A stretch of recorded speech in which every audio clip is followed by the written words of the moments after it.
Neste caso a cargo de Héctor Salgado, pero como ven de camiño vamos facer tempo, porque ven de camiño, quería decir que viña de camiño, venden dende Laza, e agora xa está aquí, tiño secuestrado ali un compañero no fondo. Pasa, hasta a cociña. Buenas. Necesitas ordenador? Sí. Pues ponte aquí. No, por aquí, temos cable. Bueno, nos sempre nas xornadas cada ano intentamos tocar os aspectos máis diversos posibles de todo este mundo do entroido, non?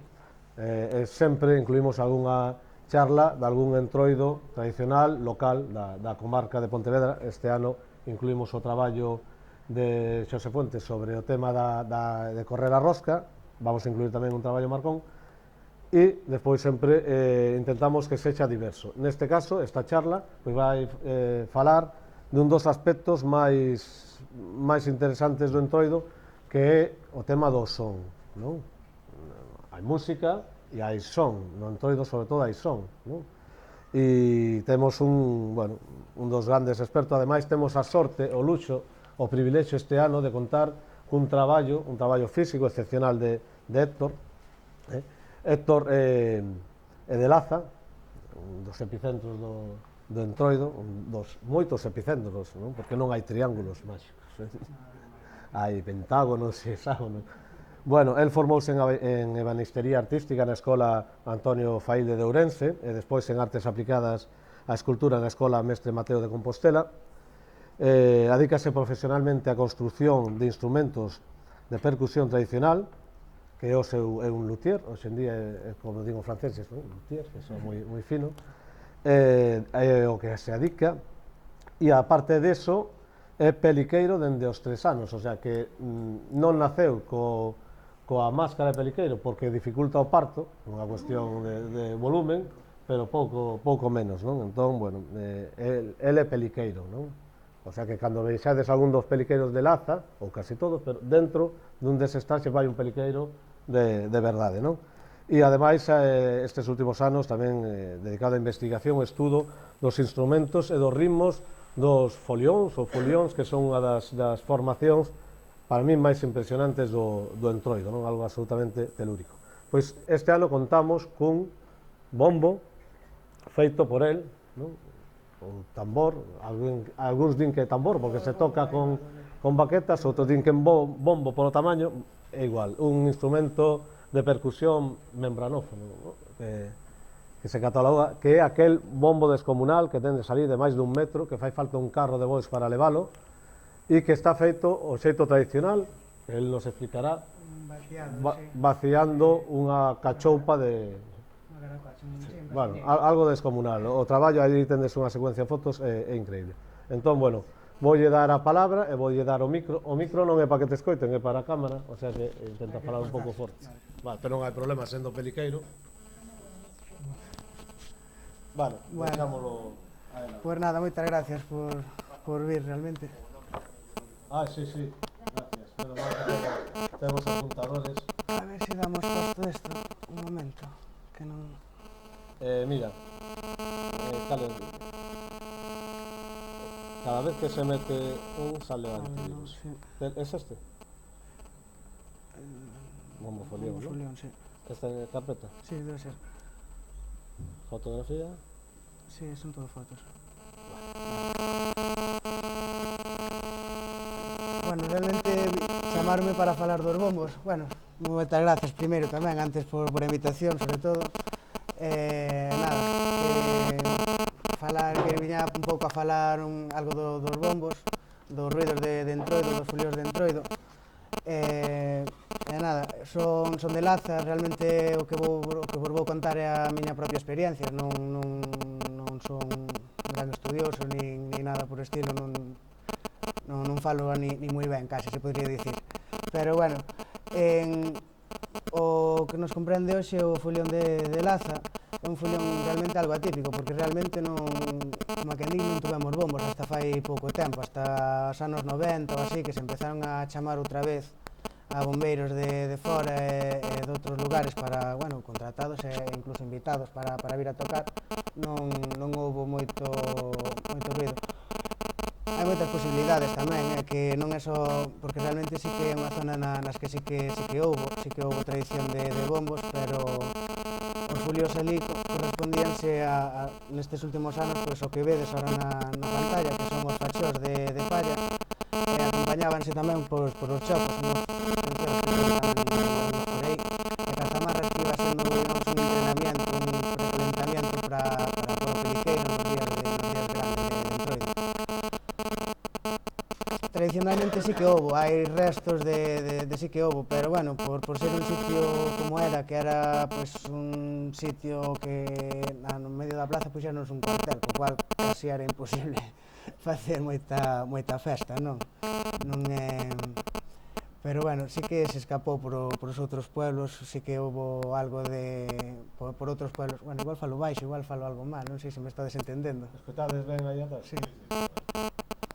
Pois houbo pueblos como por Vilariño, pueblos de montaña da serra que sí que estaban algo protegidos, pechados en sí mismos, estaban eles olvidados, como a quen di. Para chegar había que ir por a carretera la sola, entonces o que facían era mandar os meniños ou mandar a alguén a vigilar a ver para que se viña alguén, pois cortaban a festa, entonces sí que se deu mantido, pero realmente en Laza non.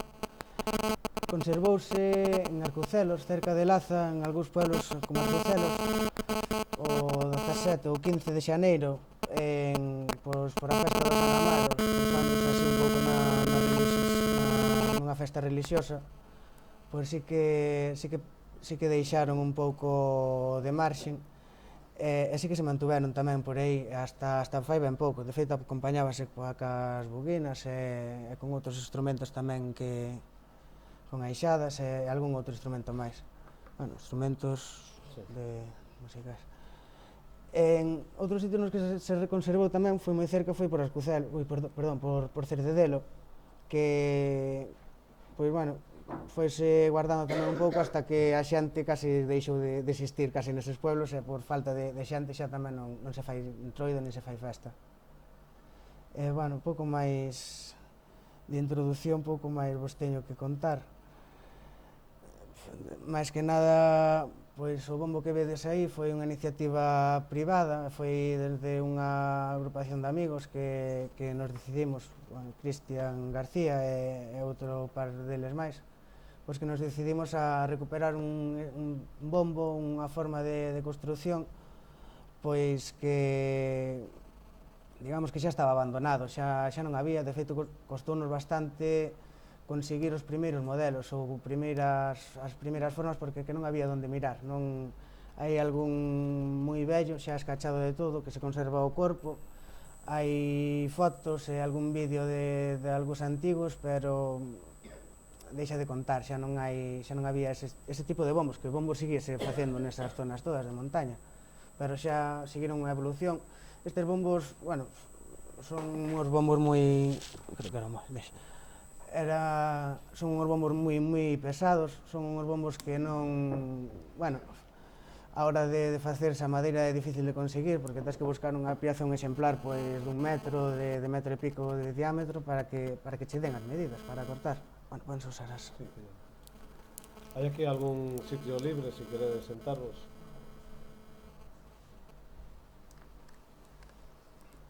Bueno, partindo desa base, pois, por nada, decidímonos un pouco, fixemos, pois, a aventura, casi. Nada, empezamos a buscar madeiras, que sí que xa, bueno, aquí vemos, ui, este é o último.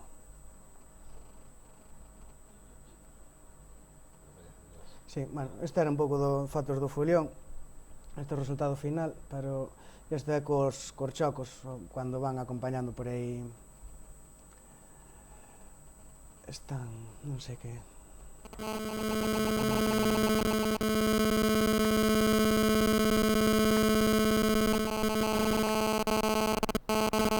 Que poucas, tiña que ver.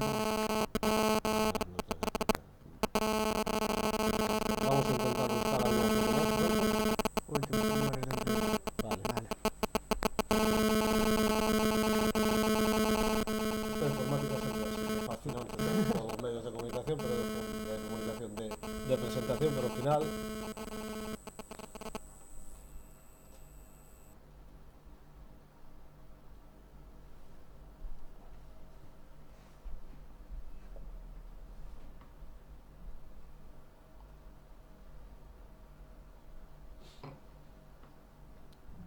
Bueno, me parece que haberá que falar co Concello, non sei, que compre o software original, senón non vamos poder non vamos. Eso no, a ver.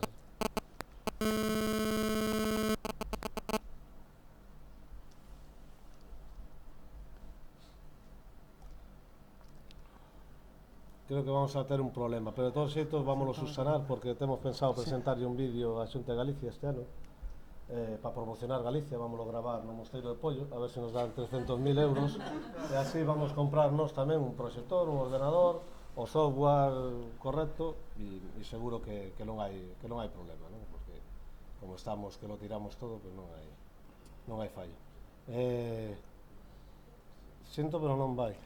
Vas ter que bueno, explico un pouco entonces. explica, si pode. O cartel que está onde bombo das fotos, tes algún... Bueno, se queredes ver, pero casi nada, vou falando un pouco tamén, senón non hai fallo. Máis Vale, que nada, teño os procesos de construcción, fun facendo así un pequeno... É que unha presentación PowerPoint non é por disculparme, é por explicar. É unha presentación por PowerPoint e aquí non hai un programa compatible porque non teñen o Microsoft Office, entón non vamos poder ver. Sí. Vamos por as... Pero para compensar podemos ver 4 veces as fotos que tes. Sí. Vamos. Bueno, Cancha agora eso, bueno, sinto. nada, pois bueno, falar un pouco da construción, entonces, buscamos un castiñeiro, empezamos o primeiro proceso que para empezar, empezamos a buscar un castiñeiro, non? Que non foi tarea fácil, que realmente buscar un castiñeiro que teña unhas dimensións grandes, que sexa pechado enteiro, que non estuera fendido, que é bastante habitual tamén atoparse un castiñeiro fendido, así de, pois, por o tempo, non? Que se van abrindo. Dimos con el, e de feito era un castiñeiro que ardera no 2005 nun incendio moi grande que houbo. Bueno, como romances de cego, el vai falando tocando na foto. Pois... Podes tocar a zanfona. E dirás onde queres. Aquí de hace. Sí, mismo, sí, un poquinho para atrás, que igual ha sido enseñado algo. Eso vedes todos os veces de aí. Logo, ao salir, va rebotando unha ollada. Pois eso, o primeiro paso foi atopar o castiñeiro. Unha vez atopado, pois dirixímonos hacia a zona, que de feito era unha zona que fora devastada por un lume no 2005, a zona do Entro Navallo e Corrichous, ali, bueno, cerca de Laza, ali nun puebliño ao lado, xa tirando cara a serra. O castiñeiro xa estaba queimado, entonces, bueno, pois foi unha das opcións que dixemos que sempre, oye, non vas a cortar un castiñeiro para facer algo así tampouco. Nada, cortámolo, tardamos bastante porque foi os sitios nos que nacen suelen ser bastante de montaña, bastante pinos, entonces pois as pistas son bastante malas, digamos, estreitas, para andar con un diámetro deste deste árbores, pois sí que costa bastante. Houbo que chamar a un transportista e, bueno, un señor apeísta que se dedica a sacar madeira con un tractor grande así para que me sacara hasta o pueblo, hasta o taller, e despois unha vez no taller, pois sí que xa nos puxemos pouco a pouco. Sin fotos realmente é un pouco difícil de explicar, non sei, bueno... Que che vai ensinando, sí. se xiras, Pois nada, ao principio puxémonos un pouco co motosserra, o castiñeiro deu para dous bombos, aí que só trouxemos un, que era para enseñar, xa vai ben tamén, pero deu para dous. Nada, marcamos os exteriores, marcamos os círculos máximos de os que queríamos facer, puxémonos a tallar nel. As formas de talla, pois, como xa dixen, tampouco tiñamos ningunha orientación de como facelo, de como non, máis que, bueno, a propia lógica, non, digamos, de que nos parece que poida funcionar. De todas formas, tamén foi moito prova e error, moito vamos a probar, vamos a facer. De feito, hasta lle encargamos ao ferreiro do pueblo, encargamos ya algunha ferramenta, unha gubia así deste tamaño, así feita cunha ballesta dun coche, para desbastar un pouco máis rápido e tal. Ao final chegamos á conclusión que non é unha forma tradicional, pero bueno, seguramente que se asemellaría bastante tamén, porque facíamos marcas ca motosserra por dentro, e despois xa con cuñas e maza íbamos quitando pois unhas cuñas moi grandes, unhas madeiras, unhas muestras moi grandes. E si que, máis ou menos, si que fomos librando, digamos, en brutos, hasta que quedou un pouco máis refinado. Invito vos despois, ao acabar, a velo con detalle o diámetro final do disco, sí, porque é espectacular. Bueno, despois xa seguimos tallando. É que realmente foi largo o proceso, porque hai moita madeira e hai moito diámetro, e si que fixémolo por fora, fixemos o diámetro exterior, rematámoslo bastante ben, xa despois de pulir e de lixar. O que fixemos foi tamén outro pequeno invento, que montámoslo por sobre 4 rodas fixas, entón o bombo xa corría, non? Xiraba, daba voltas, co cual nos facilitou xa a partir dese momento xa bastante o traballo, porque hasta entonces a forma de movelo era entre dous, con palancas, con calzos, con deso de collelo e levalo ainda non era factible. Entón, pois, a partir de aí xa empezamos a manexar.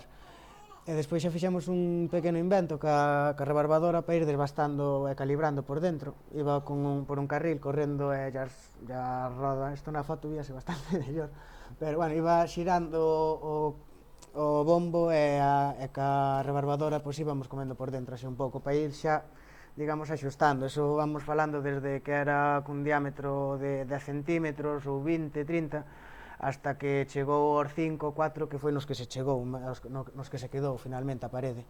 Menos de 4 centímetros tamén non me pareceu darlle por temas de estabilidade. Non pareceme unha madeira, un castiñeiro, unha madeira bastante blanda.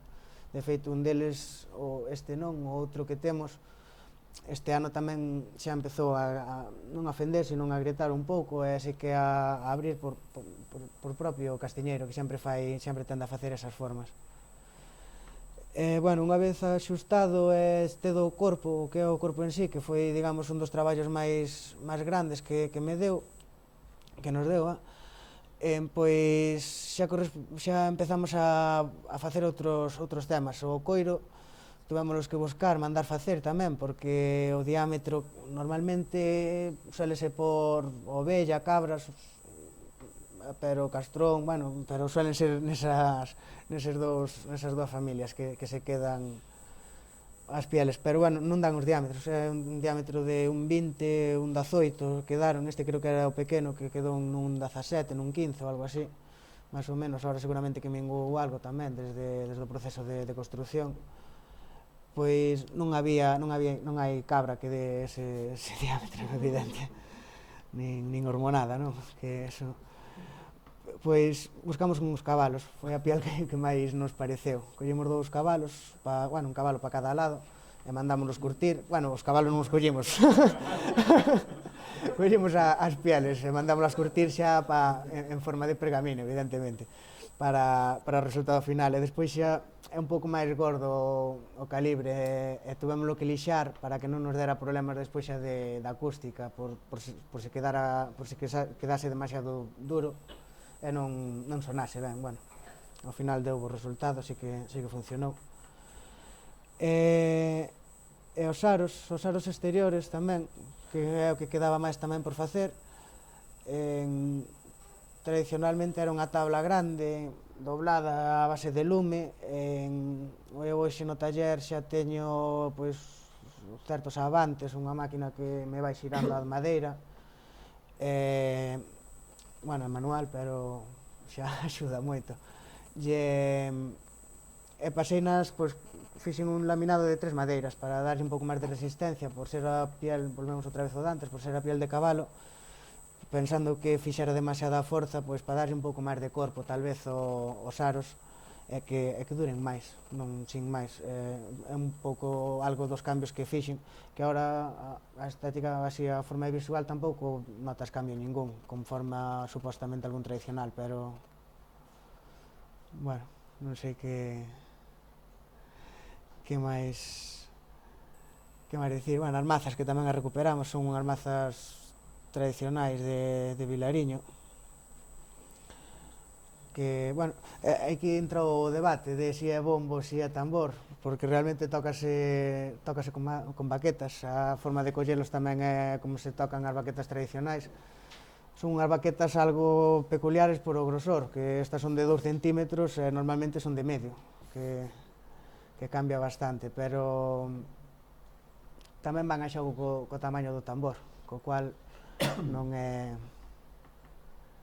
E bueno, creo que reducín bastante a charla. Non, vamos ben.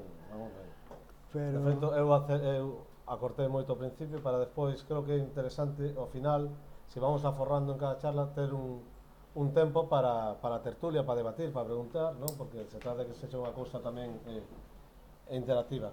Eu teño unha pregunta respecto ao tema de curtir a pel de cabalo. Si se fai o mesmo procedimento que para cabrito, para tamboril e tal, ou é máis problemático? Faise o mismo, o que é máis tempo, porque suélense meter en cal, agua con cal, para... O proceso de curtida é dos máis fáciles que hai, realmente para a música é dos máis fáciles que hai, porque é como a quen di secar a piel. Secar a piel, incluso xa vedes que os africanos hasta raspan as pieles e quedan cos jambés estes típicos africanos que quedan ca piel, cos pelos todo alrededor. E aquí non se afeitan, senón que se meten en cal viva. Entonces a cal o que lle fai, deixando en X días, o que lle fai pois é comerlle a grasa e o pelo e non atacar. Se a sacas a tempo, pois non lle atacan o que é a piel en sí. Así que das mantido aí controlando os días. E iso foi a única aventura, porque digamos que sí que a das cabras teñen a bastante medida, e o dos cabalos, pois, como é algo raro e algo tal, sí que sei que tuvo que estar bastante tempo máis a curtirse, porque, claro, é máis duro o bicho, supoño que lle fará falta máis tempo. E nada, simplemente con que se secan as pieles xa valen, non hai que doblalas porque ten que quedar duras, entón. Non, ti sigue, que eu... Nada, non, as pieles... Está.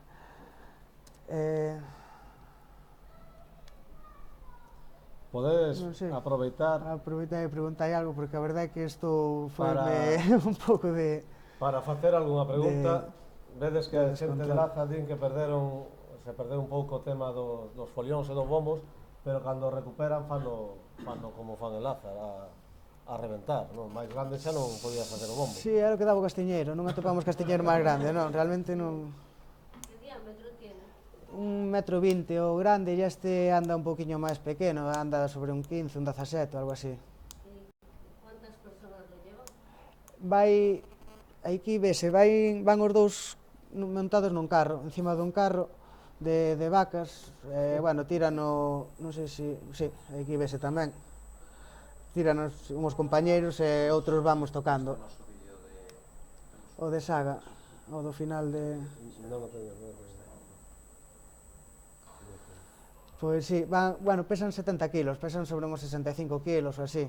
Baixaron bastante, pero ainda así non é un instrumento para levar para levar encima, básicamente. Un instrumento, bueno, sí que se levaban, que, bueno, eran un pouco máis pequenos tamén, os que teño visto, pois, desta feitura eran sobre 1,10 m, había os de 90 centímetros, así.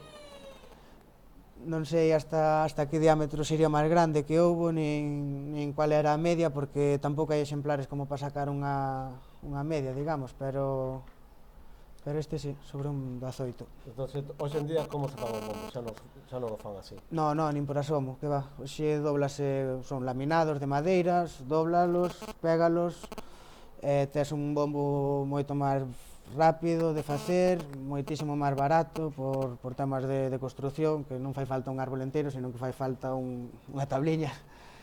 E bueno, outra cousa que estos son 600 anos de árbol, cando cortamos máis ou menos, fixemos así contando, eran 600 anos, tampouco é unha... Quer dicir, non se dá regenerado tampouco, como haxa moito mercado, non habría moita... Falaba Héctor ao principio dos folións, e falabas da zona montaña, de Villariño, de Trives e Manzaneda.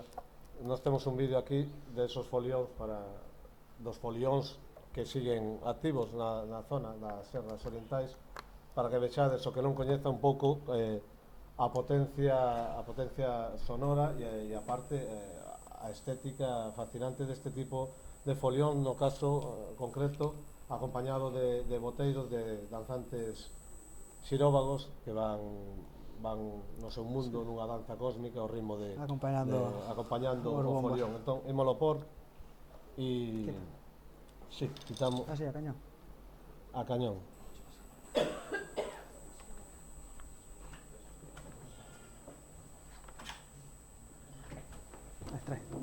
Enganche. E se queredes preguntar agora sobre isto preguntamos, e se non, continuamos a seguinte charla e despois facemos unha mesa redonda, que é o que estaba planificado pois cos compañeiros.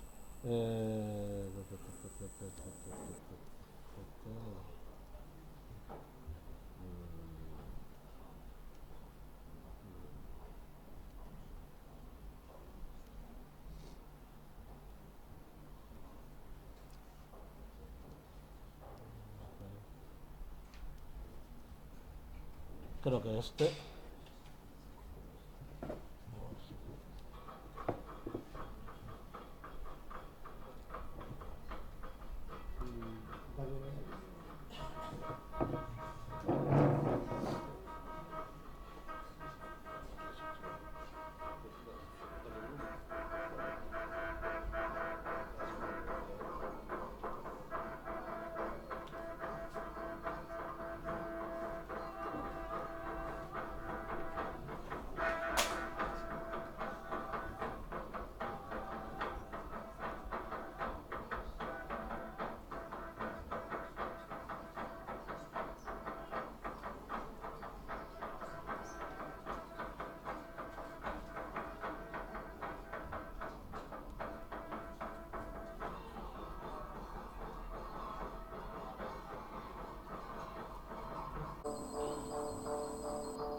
Bueno, Sí. vedes un pouco Bueno. o que son algúns destes folións que están horas e horas e días así, non? Facendo isto. Obviamente con un bombo de 1,20 m cargando Non dá para andar encima, pero sí que no carro sí que, bueno, danse traballado, sí que dase salida. Se tendes algunha pregunta agora para facerlle. Onde era que donde se constaba que en Lanza había arcocelos, Centedelo? No Concello eu neses sitios atopei. Atopaches as pezas ou alguén que falaba En Arcucelos, de feito, en Arcucelos este ano volven a estar recuperando. Creo que saliron, eu non fun porque non tuve un meniño naquela época. Pero sí que andan intentando recuperar. Estaba asociado pois eso a unha romería que había no monte no día o 15, de xaneiro, que era o San Amaro, creo que era, que é o patrón do pueblo. E era basicamente eso, era unha romería que según por datos que me teñen contado xa, conservouse hasta fai moi pouco, de feito hasta non sei se os 70 ou así se chegou a facer a romería esa. E dicían, pois eso, era unha romería de ir ao monte, comer o chourizo, co lume, e aparte deso salía o santo e tamén salían xa cos bombos de unha especie de folión. Salían tamén cas conchas estas, que esos tamén non sei que... En que data dixetes, Nos 70, por aí teño falado. Que día saía, A romería era? O 15, o San Amaro, creo que 15 de xaneiro. E retorta que fan a festa de moros cristianos tamén. Sí. E os ritmos que son moitos máis expertos. E a festa se facía no San Antón, que é 2 días despois. 2 días despois, é que de feito eu creo que unha das cousas que desapareceu foi por a absorción do San Antón de Verín, que... No, digo San Antón de Retorta, a festa de moros cristianos que se fai agora en Santa Mariña, realmente se facía en San Antón de Xaneiro, e era a iglesia grande e tal. De todas formas, Un parente, non sei se era parente teu polo Salgado, que era cura de Alpucelo, ou un Salgado, Se non o Salgado ven da fora, pero... cura de Casteloval, que é Losada, e outro Salgado que foi cura de Alpucelo. é moi habitual en moitos entroidos, non só aquí en Galicia, que xa empezan o 15 de xaneiro, non? Sí, enlaza... Por exemplo, de Marcón, que se falará mañán, o 15 de xaneiro saían xa coas buguinas, coas bucinas, a anuncialo en Portugal, en moitos sitios. O sea que eso de que o entroido empeza a semana anterior o mércores de cinza, se conta en de Cuaresma, non é certo. O entroido empeza moito antes. Claro. E no Nadal tamén. Sí, enlaza... Había alguén que quería facer unha... O sea, eu son de Laza, coñezo bastante a tema de Alpucelos, porque vivín en Alpucelos, o que decía o chaval este. O San Antón en Retorta non era o 15, o sea, hai dos San Antón, o 13 de xaneiro, O verdadeiro e o mentireiro. o verdadeiro e o mentireiro. Entonces, os moros e cristianos se facían no mes de junio. Ese era aí o debate. Os vellos decían que a festa auténtica nos anos 50 era en junio, porque esa festa vai variando e a Santa María é a festa de Retorta, pero se cambiou cando a xente migrou. O sea que a orixe realmente coincide coa festa rica, bombos, os moros cristianos e o antroido encastra todo. Os bombos de Alpucelo. Sí, incluso hai moros e cristianos tamén no topou en Laza, que é 3, se fai o 25 de Río de Santiago. Ya o Matamoros. É un pouco, que viña dicindo aquí, que non... Pero bueno, eu acordo fui o Alpucelo, Sí, pois mira, a min falábame dos 70 de tal, pero... Eu acordo. Lá no dos 70 non. A tradición era que se xuntaban todos os veciños, con fachóns, con orixadas, con bombos e tal, e se reunían no que é ao lado da ermita, a ermita do San Amaro. Entonces ali asaban a coira, se facía no San Amaro, que é o 15 de xaneiro, pois as matanzas había un mes que se habían feito, pois uns levaban os coiros, outros levaban o chourizo, e a reunión era ao lado da capela. Unha romería. E o día antes, o 14, é cando se facía o folión. Eu lembro-me desas historias, non? O sea que estaba hasta hai moi pouco. Sí, que pasa? Que non hai xente xa nos pobos. Laza pasamos... hoxe pode ter 1400 habitantes, dos cales, pois como a min, que vivo en Pontevedra, pero estou en Cesabelí. Pode ter alrededor de 900 ou 1000 habitantes. Nos puebliños como Alpucelos, eu acordo pois con, non sei, a mellor 50 ou 60 veciños. Hoxe igual ten 12 ou 13 veciños, dos cuales o 90% son maiores de 70 anos. E se xa marchamos para Cerdedelo, que toca montaña, ainda encima e tal, pois sí que xa están perdidos, pero desde fai anos, pero por eso, por a xente, basicamente, que non hai, sin máis. Bueno, pois, se non tendes máis preguntas, o deixámoslo despois para o final. Darlle as gracias a Héctor Salgado por vir á charla, por vir co bombo, que trouxo a rolos dende Laza. E vamos continuar coa seguinte, e despois facemos un debate. Pois nada, gracias a vos. O noso ordenador non se podía conectar, lo que sei isto. Vale, pero quedou. Quedou perfecto.